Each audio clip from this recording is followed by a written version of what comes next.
नमस्कार, बहुत स्वागत है आप सभी का। मैं हूं आपके साथ नैना यादव, लेकर हाजिर हूं 3 बजे की 3 बड़ी खबरें। जो तमाम बड़ी खबरें दिन भर की हलचल पैदा करती हैं वो खबरें आपको बताते हैं। आइए करते हैं शुरुआत। आपको बताते हैं कि आज जो 3 बड़ी खबरें हैं वो कौन कौन सी हैं।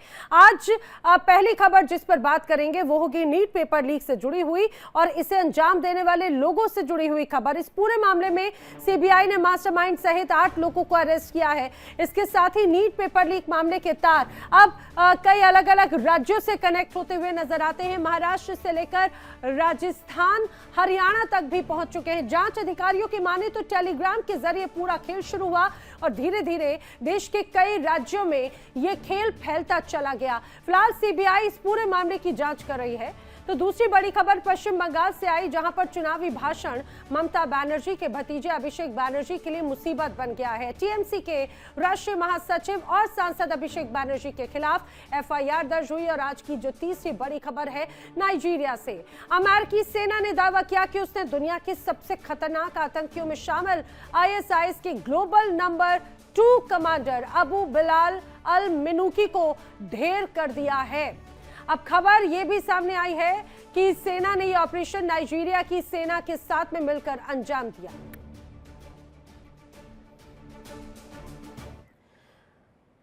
और आइए विस्तार से आपको तमाम खबरें बता देते हैं। बड़ी खबर से शुरुआत करते हैं। नीट पेपर लीक से जुड़ी हुई बड़ी खबर।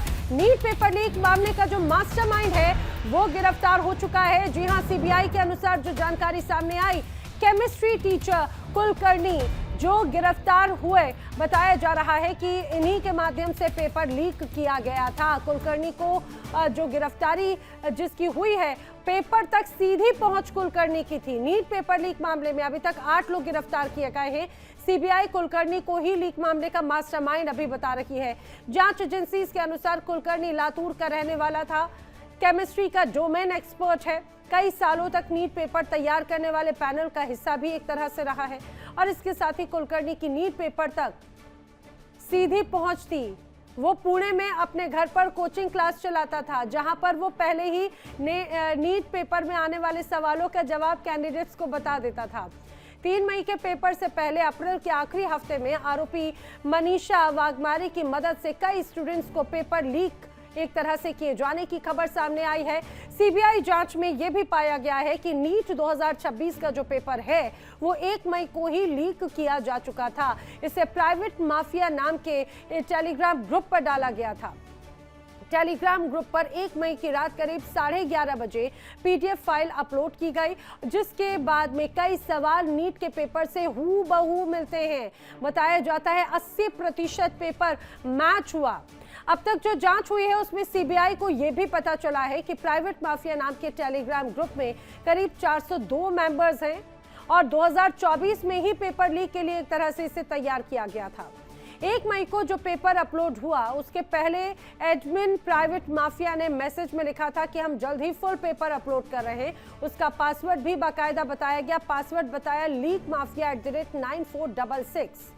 इस पूरे मैसेज के कुछ ही देर बाद रात में करीब 11:38 पर पेपर लीक होता है, तो ग्रुप पे डाल दिया जाता है और उसके बाद में एक दूसरा मैसेज ड्रॉप होता है, जो पेपर हमने भेजा उसे सॉल्व कर लो, 99.9% चांस है कि यही पेपर आएगा। ये बाकायदा मैसेजेस किए गए उस पर।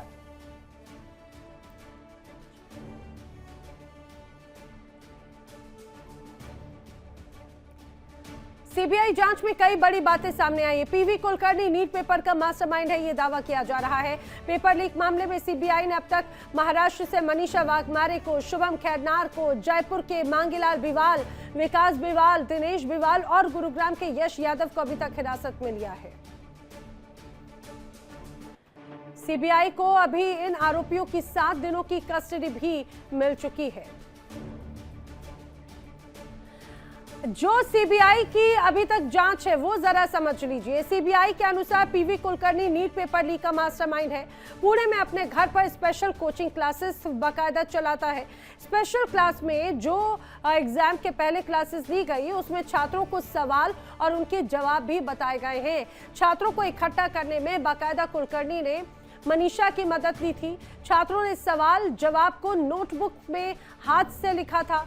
टेलीग्राम पर ग्रुप बनाया, नीट पेपर बाकायदा उसी टेलीग्राम ग्रुप पर लीक किया, बाकायदा पासवर्ड भी दिया गया। ये पासवर्ड लॉक्ड पीडीएफ फाइल थी जिसे अपने टेलीग्राम ग्रुप पर शेयर किया गया और ये कहा गया कि 99.9% पास होने का दावा है। यानी कि आप ये समझिए कितना सुनियोजित तरीके से, कितनी सटीकता के साथ में पेपर बताया गया। और यही जब असल में नीट का जब परीक्षा पत्र सामने आया तो जो ये पेपर बताया गया था वो उसकी एक तरह से हूबहू कॉपी मानी जाती है। अधिकांश हिस्सा उस पेपर से एक तरह से मैच होता है।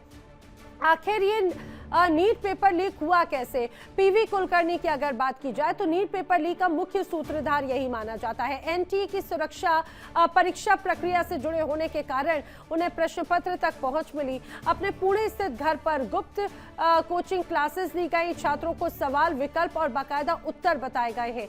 ये तो पीवी कुलकर्णी की बात हो गई। अब जरा मनीषा वाघमारे का भी जिक्र कर लिया जाए। मनीषा वाघमारे छात्रों को जुटाने के लिए और कुलकर्णी तक पहुंच बनाने में एक तरह से मदद करने का बड़ा हिस्सा मनीषा वाघमारे का रहा। पुणे में ब्यूटी पार्लर चलाती हैं लेकिन पहुंच बड़ी ऊंची है। सीबीआई ने 14 मई 2026 को गिरफ्तार एक तरह से मनीषा वाघमारे को किया है। इतना ही नहीं, मनीषा के आगे एक और नाम है सत्य नारायण चौधरी, जो कि राजस्थान में सीकर में पूर्व कोचिंग मेंटोर के तौर पर काम करते रहे। सीबीआई को इन पर भी शक है। सीबीआई अभी फिलहाल जांच कर रही है। कोचिंग नेटवर्क से कनेक्शन होने का शक जताया जा रहा है। तो ये कई नाम है, सत्यनारायण हो, मनीषा वाघमारे हो या फिर पीवी कुलकर्णी, ये वो तमाम बड़े सूत्रधार हैं जिन्हें फिलहाल अरेस्ट किया जा रहा है, पूछताछ की जा रही है और सभी की भूमिका पर एक तरह से बात की जा रही है। सीधे रुख कर लेते हैं न्यूज रूम का। मेरी सहयोगी ऋतु सिंह इस दौरान मेरे साथ में कनेक्ट हो रही है।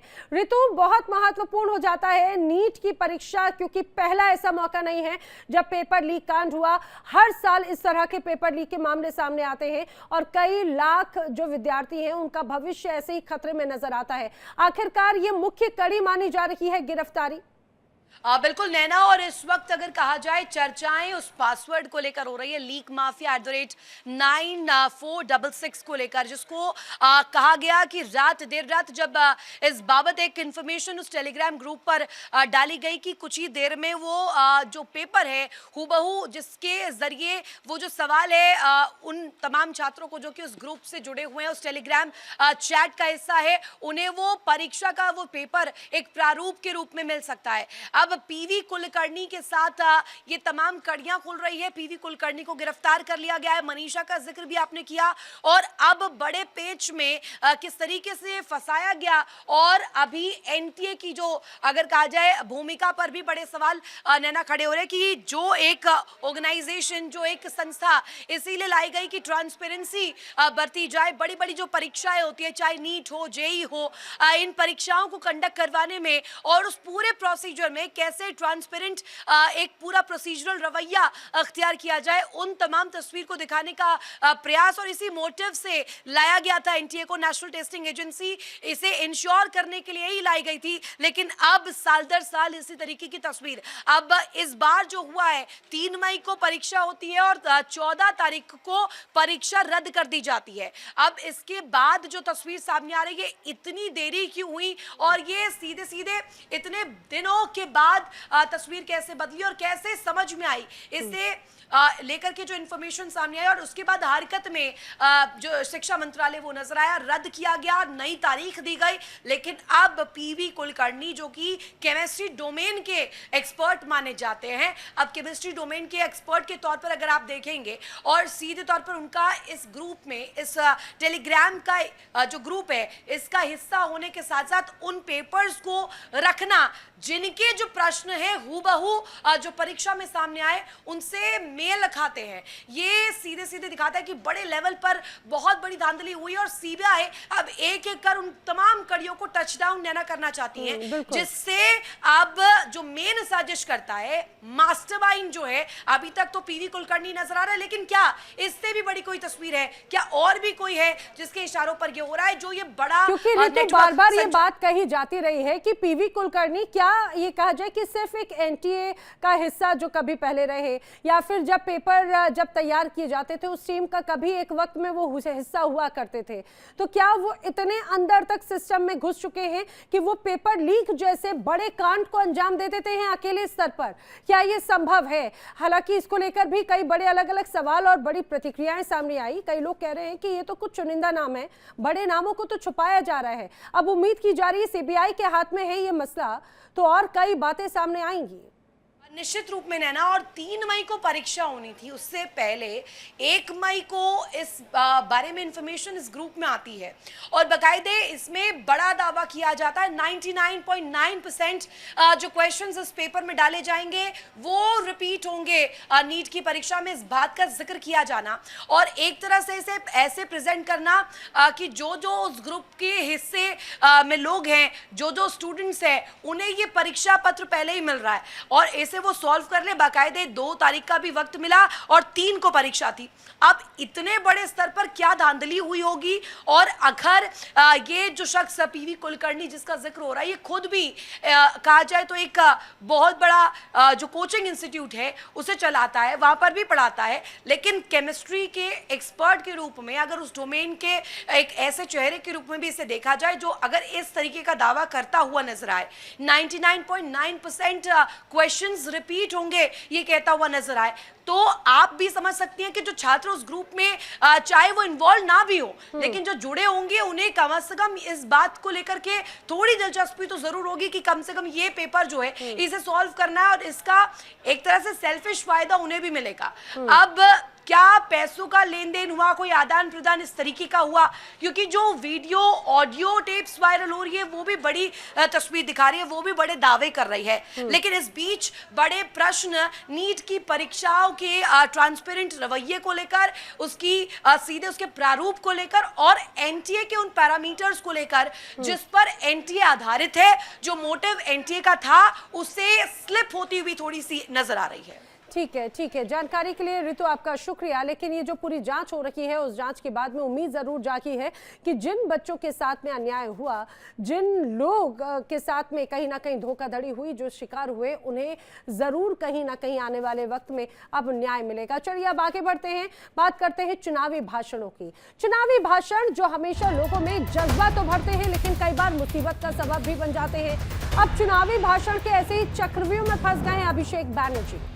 बीजेपी ने गुजराती गैंग कहने पर एक तरह से एफआईआर दर्ज करवा दी है। चुनाव प्रचार के दौरान गुजराती गैंग वाला बयान अभिषेक बैनर्जी ने दिया था और उसके बाद अब उनकी मुश्किलें बढ़ती हुई नजर आ रही हैं। पीएम मोदी और गृह मंत्री अमित शाह को गुजराती गैंग कहा था। पश्चिम बंगाल विधानसभा चुनाव 2026 के जब नतीजे आए तो उसके बाद में राज्य में राजनीतिक घमासान चरम पर है। टीएमसी के राष्ट्रीय महासचिव और सांसद अभिषेक बैनर्जी, अब उनके खिलाफ एफआईआर दर्ज हुई, जिसके बाद बीजेपी और टीएमसी के बीच में जुबानी जंग तेज हो चुकी है। इस पूरे विवाद की जो मुख्य वजह है अभिषेक बैनर्जी के द्वारा चुनाव प्रचार और उसके बाद में इस्तेमाल की गई तीखी भाषा है। दरअसल अभिषेक बैनर्जी ने एक रैली में गुजराती गैंग का जिक्र किया था, जिसका सीधा इशारा पीएम मोदी और गृह मंत्री अमित शाह की तरफ था। अब उसी बयान पर एफआईआर दर्ज हुई। यह पूरा विवाद तब शुरू हुआ जब चुनाव आयोग ने अप्रैल में हुई चुनावी हिंसा और धांधली की शिकायतों के बाद में फाल्टा विधानसभा सीट के सभी 285 मतदान केंद्रों पर दोबारा मतदान कराने का आदेश दिया। इस पूरे फैसले पर बीजेपी आईटी सेल के प्रमुख अमित मालवीय ने तंज कसते हुए कहा था कि टीएमसी का डायमंड हार्बर मॉडल अब ढह चुका है। इस पूरे मामले पर पलटवार करते हुए अभिषेक बैनर्जी ने पीएम मोदी और अमित शाह को गुजराती गैंग बताया था, जिस पर पश्चिम बंगाल पुलिस ने राजीव सरकार नाम के एक बीजेपी कार्यकर्ता की शिकायत के आधार पर एफआईआर दर्ज की। देखिए, चुनाव का पहले और चुनाव का बाद जिस भाषा अभिषेक बैनर्जी प्रयोग किया, देश का स्वराष्ट्र मंत्री के खिलाफ जैसा भाषा का प्रयोग किया, ऐसा कुभाषा का प्रयोग के लिए उनका ऊपर एफआईआर हुआ। उसका कानूनन कार्रवाई होना चाहिए, छोड़ना नहीं चाहिए। देखिए, देश का स्वराष्ट्र मंत्री, हम सबका पूजनीय नेता अमित शाह जी, उनको कैसे कैसे गंदा बात उन्होंने किया। अरे हार जाने का पीड़ा है, हार जाने का शोक हो सकता है, विलाप कर सकते हैं, घर पे बैठ के विलाप करिए। ज्यादा होशियारी दिखाने के लिए खुलेआम ऐसा करना जनतंत्र के लिए सबसे बड़ा महापाप है। ऐसा पाप जो करेगा उनके खिलाफ कड़ी से कड़ी सजा होना चाहिए। हम यूनिवर्स का जो हिस्ट्री अगर हम गो थ्रू करेंगे तो आप सबको दिखाई देगा, हमको भी दिखाई दिया कि कहीं भी साजिश, अन्याय, झूठ, कॉन्स्पिरेसी ये सब लास्ट बात नहीं होते। हर वक्त फाइनली लास्ट बात होते हैं जस्टिस, न्याय, सच और पीपल।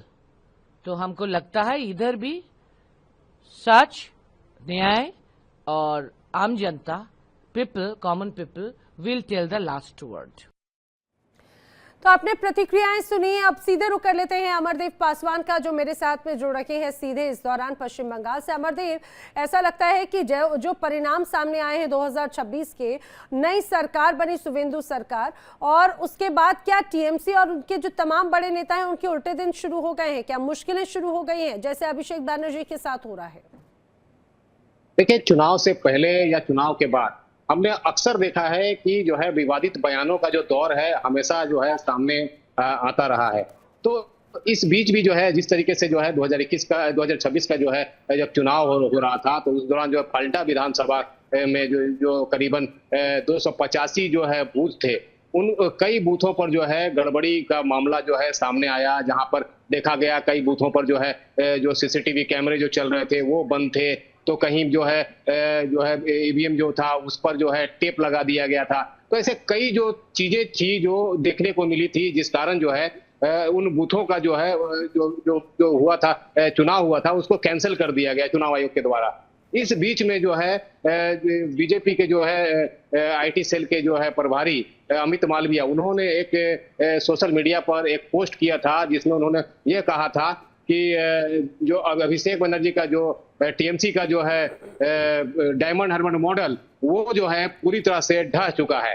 तो इस बात को लेकर जो है अभिषेक बनर्जी जो है उन्होंने एक बयान जो दिया था चुनाव एक सभा के दौरान, और उन्होंने कहा था कि जो है सीधे तौर पे जो निशाना साधा था अमित शाह और प्रधानमंत्री नरेंद्र मोदी को गुजराती गैंग बोलकर। तो ये जो था इस बयान को लेकर जो है काफी विवाद भी खड़ा हुआ, और इस विवाद को लेकर जो है उनके ऊपर जो है बीजेपी के कर्मी ने जो है मामला दर्ज किया, एफआईआर दर्ज किया, और एफआईआर दर्ज को लेकर जो है अभी ये मामला जो है काफी तूल पकड़ चुका है। एफआईआर दर्ज हो चुकी है, किन धाराओं में एफआईआर दर्ज हुई है, किस तरह की मुश्किलें बढ़ सकती हैं, क्या अब उनसे पूछताछ भी की जा रही है, कोई एक्शन लिया जा रहा है?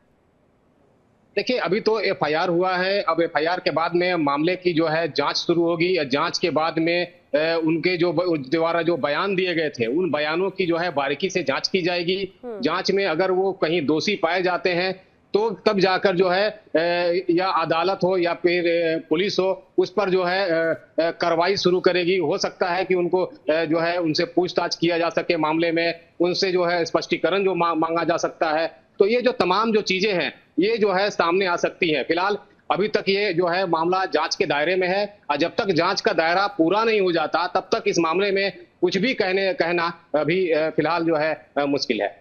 ठीक है। अच्छा, अब क्योंकि अब टीएमसी की क्या प्रतिक्रिया है, क्योंकि लगातार हमने देखा था कि जब भी कोई एक्शन की बात होती है तो टीएमसी की तरफ से इसे बदले की राजनीति या बदले की भावना वाली बातें कहकर एक तरह से उस पर राजनीति गरमाई जा रही है। और अभिषेक बैनर्जी कोई छोटा नाम नहीं है, कोई विधायक या कोई इस तरह के सांसद मात्र नहीं है, वो पार्टी के महासचिव की भूमिका पर उस पद पर है। कई बड़े विवादित बयान उनके रहे हैं। देखिए, मैंने आपको थोड़ी देर पहले भी बताया था कि चुनाव के दौरान जो है कई जो है विवादित बयान जो है टीएमसी के नेता हो, चाहे वो बीजेपी के नेता हो, चाहे अन्य जो राजनीति के नेता हो, वो जो है विवादित बयान हमेशा देते रहते हैं। आपने कई बार देखा होगा कि इस चुनावी जो सभा के दौरान जो है कई नेता जो है अपने मतदाताओं को जो है धमकाते हुए नजर आए। तो ऐसी जो बातें जो है कई बार जो है देखने को मिली, लेकिन ऐसे कम शिकायत होते हैं जो है थाने तक पहुंचते हैं या फिर अदालत तक पहुंचती है। ऐसे में अभिषेक बनर्जी जिस तरीके से विवादित बयान दिए हैं और सीधे तौर पर प्रधानमंत्री नरेंद्र मोदी और जो है गृह मंत्री अमित शाह को जो है गुजराती गैंग बोलकर जो है विवाद, जो नया जी विवाद जी। जो खड़ा किया है, तो इसको लेकर जो एफआईआर जो दर्ज हो गया है, अब ये जांच का दायरा है, क्योंकि एफआईआर दर्ज हो अब गया तो है। ये अब देखने वाली बात है किस तरह से अमरदेव की मुश्किलें बढ़ेंगी, क्योंकि अब यही गुजराती गैंग जिसे एक तरह से निशाना बना रहे थे, वही गुजराती गैंग अब ये कहा जाए कि तस्वीर बदल रही है पश्चिम बंगाल की। आने वाले वक्त में क्या मुश्किलें और बढ़ने वाली हैं अभिषेक बैनर्जी या टीएमसी नेताओं की, ये देखने वाली बात है। फिलहाल जानकारी के लिए आपका शुक्रिया। चलिए अब खबरों में आगे बढ़ते हैं, बात कर लेते हैं आईएसआईएस के खूंखार आतंकी की। बड़ी खबर यह है कि आईएसआईएस का खूंखार आतंकी ढेर कर दिया गया है। नाइजीरिया में एक बड़े ऑपरेशन में अंजाम दिया गया। अमेरिका ने दरअसल नाइजीरिया के साथ में मिलकर संयुक्त ऑपरेशन में अंजाम दिया है।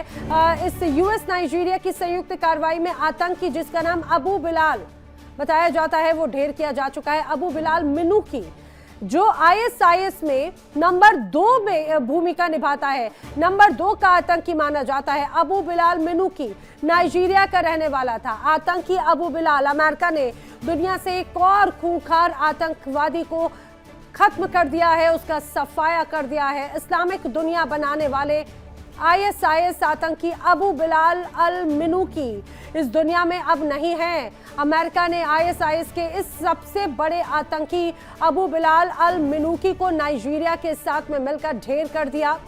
अमेरिकी राष्ट्रपति डोनाल्ड ट्रंप ने इसकी घोषणा की। ट्रंप के अनुसार अमेरिका और नाइजीरिया की जो सेनाएं हैं उन्होंने एक जॉइंट ऑपरेशन को अंजाम दिया और आईएसआईएस के दूसरे सबसे बड़े नेता अबू बिलाल अल मिनूकी को ढेर कर दिया है। दोनों ही सेनाओं ने संयुक्त रूप से मिलकर अभियान को अंजाम दिया था। बताते हैं आतंकी अबू बिलाल अल मिनूकी मूल रूप से नाइजीरिया का रहने वाला था और लगातार दुनिया भर में आतंकी हमलों से दहशत फैलाता रहा है। सीधे रुख कर लेते हैं न्यूज रूम का, जहां से मेरे सहयोगी आशीष मेरे साथ में कनेक्ट हो रहे हैं। आशीष, अबू बिलाल अल मिनूकी जिसका आतंक की दुनिया में बड़ा नाम और बड़ी दहशत थी, उसका भी सफाया कर चुकी है। आखिर कौन है ये अबू बिलाल अल मिनूकी, किस तरह का ये ऑपरेशन था? नैना, नाइजीरिया के साथ मिलकर अबू बिलाल मुनिकी की जो कब्र खोदी गई है, इसकी प्लानिंग और प्लॉटिंग बहुत पहले समय से चल रही थी, जिसमें अमेरिका और नाइजीरिया की तरफ से दोनों ही मिलकर इस संयुक्त ऑपरेशन में जो है वो इन्वॉल्व थे। उसकी ट्रैकिंग लेकर उसके खाने पीने तक, रहने तक का उसका ठिकाना, हर कुछ जो है वो ट्रैक किया जा रहा था, जिसका जिक्र ट्रुथ सोशल मीडिया पर खुद अमेरिकी राष्ट्रपति डोनाल्ड ट्रंप ने दिया है। अब आपने जो सवाल पूछा उसका जवाब मैं देता हूँ। वो असल में पश्चिमी अफ्रीका की हम जो बात करें, वहां पर वो लगातार एक्टिव था। वहां पर आसपास आईएसआईएस से जुड़े जो गतिविधियां थी उनको मजबूत करने का काम कर रहा था। पूरे विश्व में अगर बात करें, खासकर पश्चिम अफ्रीका की अगर हम बात करें, तो वहां पर पूरी तरह से दहशत फैलाने का काम जो है वो कर रहा था। इसकी जानकारी लगातार जो प्रेसिडेंट हैं, जो उनके इंटेलिजेंस हैं, उनके द्वारा जो है प्रेसिडेंट तक पहुंचाया जा रहा था। फिर उसके बाद से जो है प्लानिंग की तैयारी की जाती है। अब इसमें जो सबसे चौंकाने वाली बात रहती है वो ये था कि अबू बिलाल जो है आतंकी अबू जो है वो नाइजीरिया का ही नागरिक था और वहां पर रहकर वो पूरा टेरर फैलाता हुआ नजर आ रहा था। 2023 में बाइडेन प्रशासन ने उसे जो है ग्लोबल आतंकी के तौर पर जो है वो घोषित किया था, ग्लोबल टेररिस्ट जो है वो घोषित किया था। उसके बाद से ही इसकी तलाश जो तेज थी, लगातार इनपुट जुटाए जा रहे थे। अब आप सोचिए कि 2023 से लेकर 2026 का वक्त आ गया। दिसंबर 2025 में भी एक बार शायद कोशिश की गई थी जिसमें इसको लेट डाउन किया जाए, यानी इसको पूरी तरह से खत्म किया जाए, लेकिन समय का इंतजार जो है इसमें किया जा रहा था। और जब माकूल समय मिला उसके बाद से ये कार्रवाई की गई, जिसमें संयुक्त ऑपरेशन में ये बड़ी कामयाबी जो मिली है, जिसमें कहा जा रहा है कि नंबर 2 का ये आतंकी जिसे मार गिराने में अब ये बड़ी कामयाबी मिली है। और ऐसा लग रहा है कि लगातार इस तरह के बड़े ऑपरेशंस को अंजाम दिए जाते रहे हैं। अब ये कहा जा सकता है आशीष कि धीरे धीरे आईएसआईएस के जो गढ़ हैं उनको टारगेट किया जा रहा है, क्योंकि कहीं ना कहीं आतंक का बड़ा पर्याय ये बन चुके थे और बड़े ऑपरेशंस को अंजाम दिए जा रहे हैं सीक्रेट वे में। बिल्कुल। और अब आप समझिए ना कि ये लोग काम कैसे करते थे। ये पूरा ट्रेनिंग देने से लेकर हर किसी को तैयार करना, उसके बाद से जो ये करना चाह रहे थे वीडियो मैसेज के जरिए या लेटर्स के जरिए जो दहशत फैलाने का काम करते थे, इनके टारगेट पर पश्चिम अफ्रीका तो रहता ही रहता था। खासकर जो अमेरिकी नागरिक थे उनको भी टारगेट करने का काम जो है ये आईएसआईएस कर रहा था, खासकर आतंकी अबू। और फिर आतंकी अबू को मार गिराने के लिए पूरी प्लानिंग और प्लॉटिंग जब की गई तो उसमें इस बात का ध्यान रखा गया कि किसी तरह की गलती ना हो, क्योंकि अब आप समझ सकते हैं कि अमेरिका अगर अमेरिका की फोर्सेस इसमें इन्वॉल्व हैं, उदाहरण के तौर पर आपको याद हो जब ओसामा बिन लादेन को भी पूरी तरह से टारगेट किया गया था और उसको फिर खत्म करने का काम किया गया था, उसी तरह का ये कुछ ऑपरेशन था, क्योंकि ये टॉप 2 लिस्ट में आता है और आतंकी जब ग्लोबल आतंकी घोषित किया गया था तो इसके बारे में इनपुट्स जुटाए गए। उसके बाद से ये बड़ी कामयाबी मिली जिसमें ये ध्यान दिया गया कि किसी तरह की गलती ना हो, साथ ही साथ जो ये ISIS से किस तरह से हमले करता है या किस तरह से इसकी इन्वॉल्वमेंट रहती है वो सबके सामने अब ये एक बड़े कामयाबी के तौर पर जो है अमेरिका देख रहा है। और इसके बाद से डोनाल्ड ट्रंप ने जो ट्रुथ पर लिखा वो साफ संदेश देता है कि अमेरिका जो है नाइजीरिया की मदद करता हुआ नजर आ रहा है। और नाइजीरियन क्योंकि खासकर इस आतंकी को लेकर यही कहानी थी कि ये अमेरिकी नागरिकों को टारगेट करता था, चाहे ISIS हो चाहे ये पर्टिकुलर आदमी हो, ये अमेरिकी नागरिकों को टारगेट करता था। और अब वो कहीं ना कहीं उस पर फुल स्टॉप लगाने का काम अमेरिकी सैनिकों ने इस ऑपरेशन के जरिए किया है। मैं जिक्र कर रहा था कि ट्रेनिंग और इंटेलिजेंस सपोर्ट देने की भी जो ये काम करता था, लगातार ट्रेनिंग देना हो या सपोर्ट देना हो, किस तरह से आतंक जो है वो फैलाना, उसको लेकर ये चीजें करता था। और नाइजीरिया में सक्रिय आतंकी संगठन जो है वो लगातार सेना या फिर गांवों नागरिक ठिकानों को निशाना बनाती थी। अब आप सोचिए कि जो लोग रह रहे हैं उनको निशाना बनाने का काम किया जाता था। तो यानी ये अभी का पाला पोसा आतंकी नहीं था, ये बहुत लंबे समय से था, जिसके बाद से बाइडन भी इन्वॉल्व थे। बाइडन ने भी जो है इसे ग्लोबल आतंकी घोषित किया और उसके बाद से जब ट्रंप की सरकार है तो उसमें ये पूरा ऑपरेशन चलाया गया और एक बड़ी कामयाबी के तौर पर इस वक्त अमेरिका अपनी पीठ थपथपाता हुआ नजर आ रहा है। ठीक है, जानकारी के लिए आपका शुक्रिया आशीष। देखिए बड़ी तफसील से पूरी जानकारी दी कि किस तरह से इस पूरे ऑपरेशन को अंजाम दिया गया है। देखिए इंडिया डेली 24/7 अब आपकी स्मार्ट टीवी पर। इंडिया डेली मौजूद है सभी डिजिटल प्लेटफॉर्म पर लाइव और लगातार। इंडिया डेली 24/7 हर दिन राष्ट्र को समर्पित।